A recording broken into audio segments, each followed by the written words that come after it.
Hi, my name is Laura Kombrink, and I am a realtor with EXP Realty. I serve in the communities around Scott Air Force Base in Illinois. Thank you for joining my series here. It's about getting your home ready to sell, getting yourself ready to sell your property.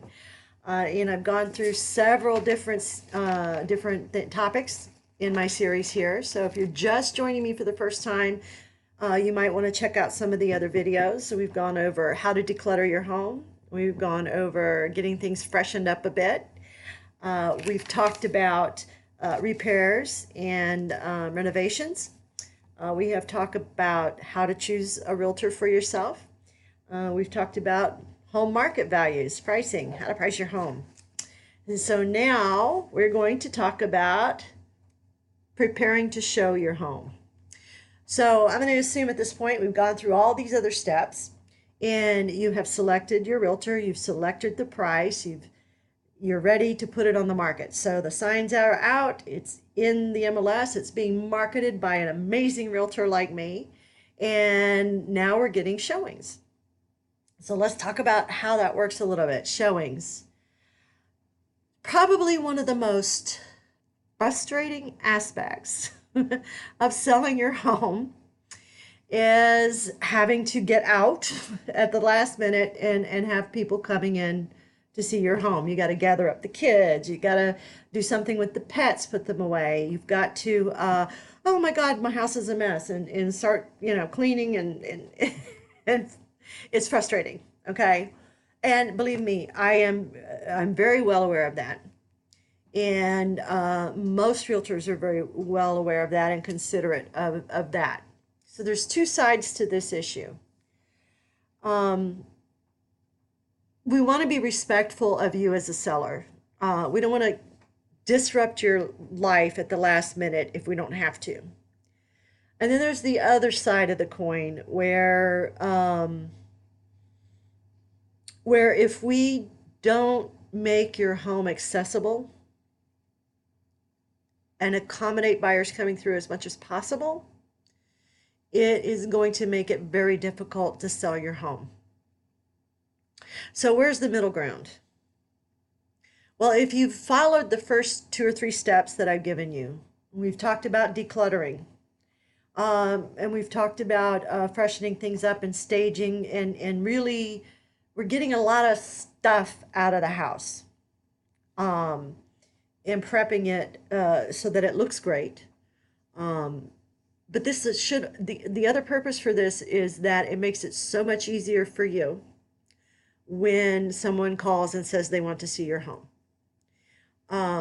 Some basic things, it's very challenging. I'm not going to lie. I'm going to be straightforward. I've been straightforward with you guys through this whole video series. Okay. You got to get in the habit of really cleaning up after yourself during this time.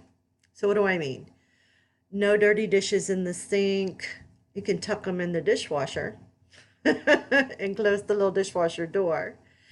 Running the vacuum cleaner before you leave the house. So let's say you're getting ready to go to work. Last thing you do before you step out the door is just run the vacuum cleaner real quick. Having a place to go. So if you have children and pets and things like that, pets, let's talk pets for a moment.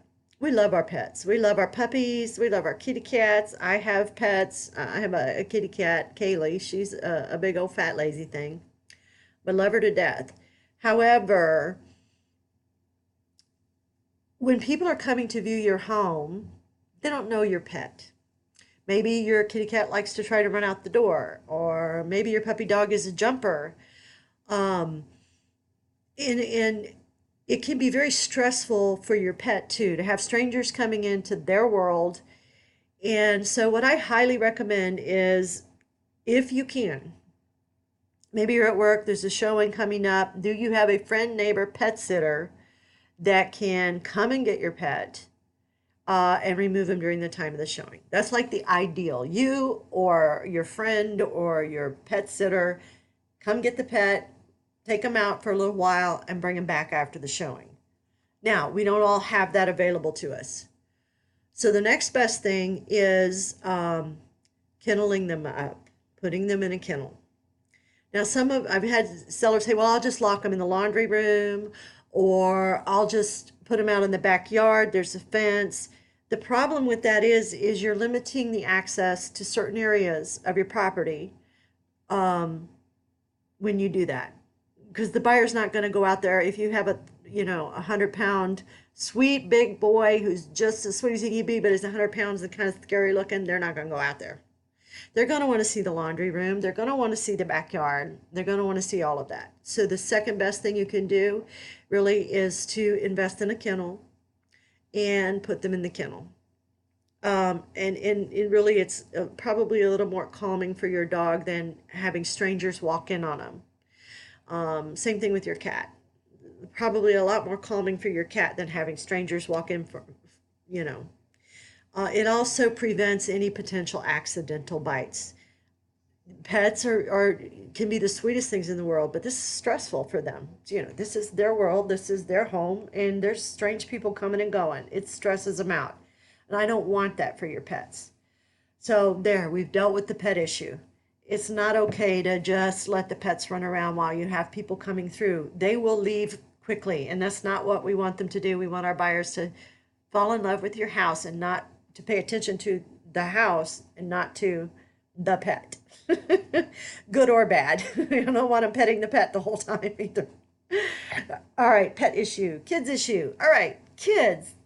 I've had them. I've got 6 grandchildren. Making them clean up is difficult in the best of circumstances. So, how do we encourage our kids to make sure the house is in great shape before we leave? Okay.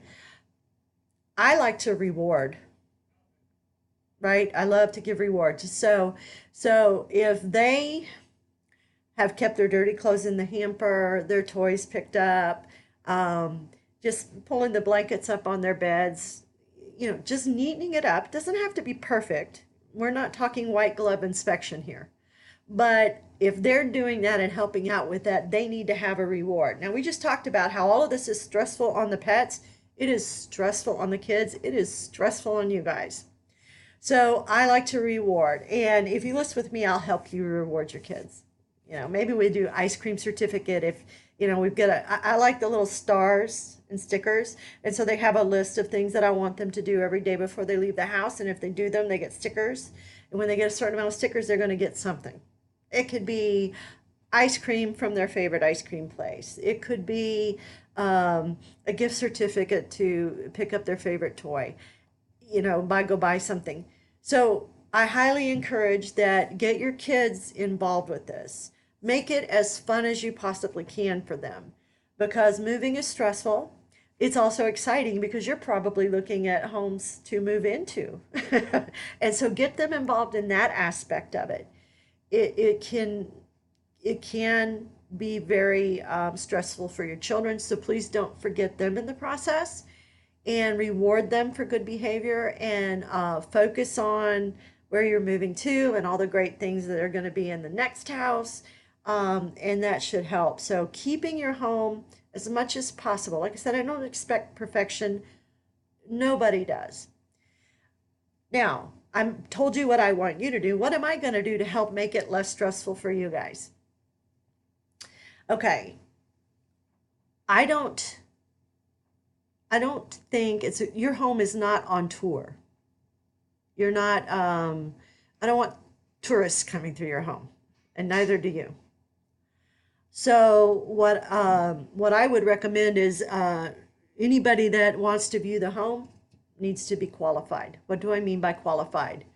They need to actually be a real buyer, not a looky-loo. I've actually met people who want to go through other people's homes to see how they decorate it because they saw it online. That's not what we're here for. You're not putting your home in the market so somebody can look at your decor. We need to make sure we have qualified buyers coming through. So how do we do that? Well, any lead that I get, I pre-qualify. So any buyer that comes onto the website and is interested in your home, they're going to get pre-qualified. So I want to know, have they spoken with a lender, or are they paying cash? I want to know what their time frame is for buying. I want to know how many homes they've seen the inside of. These are the kinds of questions I ask potential buyers, me as a realtor. Not all realtors do that, But what we can do is make sure that people, at least at the very minimum, have spoken with a lender and have been qualified before they come through your home. Okay, that should cut down on a tremendous amount of nonsense traffic, which will also cut down on you having to get up and leave your home only to realize that you've done all this with your pets, done all this with your kids, and only to realize that this person that can't buy, doesn't have any intention of buying, and they just want to go around looking at houses. Also, for safety reasons, you don't want strangers. Nobody loves strangers coming through their home, which is why in one of my earlier segments I talked about what to do with valuables to protect your valuables. All right, so showings, showing appointments, your responsibilities. Make your home easily accessible. We can't do like, well, I need 3 days notice or things like that. So making your home accessible makes it sell faster. Keeping it picked up, and I've given you tips on how to do that. It doesn't have to be crazy picked up, keeping it picked up, what to do with your pets, all of those things. And then what I expect for people bringing buyers through, they need to be qualified. So it's a very stressful time. Showing your home can be stressful, but it can be managed. And I'm here to help you to manage that as your realtor. Alrighty, that's it for today's video. My next video, we're going to talk offers in contracts. My name is Laura Kombrink. I am a realtor with EXP Realty. I serve the communities around Scott Air Force Base. My information is below this video. You guys have an amazing day, and I will talk with you later. Thanks.